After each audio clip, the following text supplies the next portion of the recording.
નમસ્કાર બાળ મિત્રો. ધોરણ 4 પ્રકરણ 10 રાષ્ટ્રીય ભક્તિ.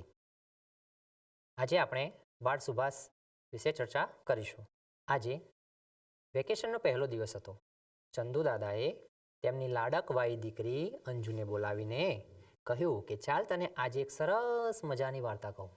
ત્યારે અંજુ કહે છે, હે દાદા, કોની વાર્તા કહેવાના છો? ત્યારે એમના દાદા એવું કહે છે, જેનું નામ નેતાજીના હુલામણા નામથી ઓળખાય છે તેવા સુભાષચંદ્ર બોઝ. આજથી 125 વર્ષ પહેલાં ઓડિશાના કટક નગરમાં એક પ્રતિષ્ઠિત કુટુંબમાં એક બાળકનો જન્મ થયો હતો. તેનું નામ રાખવામાં આવ્યું હતું સુભાષ. તેઓ 8 ભાઈ અને 6 બહેનો હતા. તેમાં સુભાષ સૌથી નાના હતા.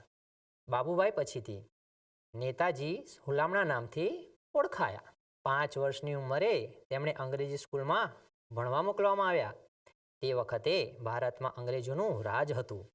અંગ્રેજો વાત વાતમાં ભારતીયોને અપમાનિત કરતા હતા. એવી રીતે શાળામાં ભારતીય બાળકોનું પણ અપમાન કરવામાં આવતું હતું. આ હોનાહર બાળકે શાળામાં આ બધું જોયું તો તેને સારું ના લાગ્યું. કોઈ પણ ભારતીય વિદ્યાર્થી અંગ્રેજોના આ વર્તનનો વિરોધ કરવાનો હિંમત કરતા ન હતા. બસ મૂંગામોએ બધું સહન કર્યા જતા હતા. શાળાના વાતાવરણને જોઈને સુભાષને ખૂબ જ દુઃખ થતું હતું. મક્કમ મનોબળ સાથે આપણા સુભાષ હવે બદલો લેવા માટે તૈયાર હતા. એક વખત વિદ્યાર્થીઓ રમી રહ્યા હતા. ત્યારે તેમાંથી એક અંગ્રેજી વિદ્યાર્થી બોલ્યો કે ભારતીયો ખૂબ નીચા હોય છે. બીજા અંગ્રેજ વિદ્યાર્થી બોલ્યો કે હું જ્યાં જાઉં છું ત્યાં તેમને ઠોકર મારી દઉં છું. આ સાંભળી બધા ભારતીય વિદ્યાર્થીઓ અકળાઈ ઉઠ્યા અને તેઓ એકબીજાની સામે જોવા માંડ્યા.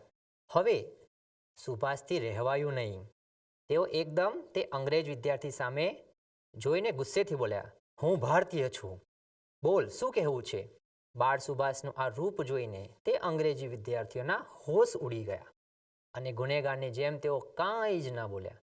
ત્યારે આપણા નેતાજી સુભાષચંદ્ર બોઝ તેમના તરફ આગળ વધ્યા અને કહે છે, હજુ પણ તમે ભારતીયોનું અપમાન કરશો?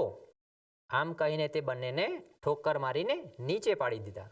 આખી શાળા થરથરી ઉઠી. ભારતીય વિદ્યાર્થીઓનો ખુશીનો પાર ન રહ્યો અને તમામ બાળકો વિદ્યાર્થીઓ બોલવા માંડ્યા, સુભાષચંદ્ર બોઝ જિંદાબાદ, અંગ્રેજો મુર્દાબાદ. આ નારાઓથી ગગન ગાજી ઉઠ્યું. એ શાળાના પ્રિન્સિપાલે આ સાંભળ્યું તો તેઓ ગભરાઈ ગયા, પણ આ સમયે જોઈને તે ચૂપ રહ્યા. જોયું ને બેટા અંજુ, એવા બહાદુર હતા આપણા નેતાજી સુભાષચંદ્ર બોઝ.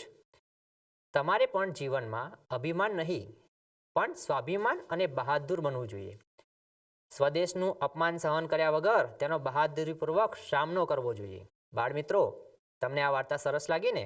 તો આવા જ એક તમારા જીવનમાં બનેલા સ્વાભિમાનના પ્રસંગ તમારા શબ્દોમાં વર્ણવવાના છે. આભાર.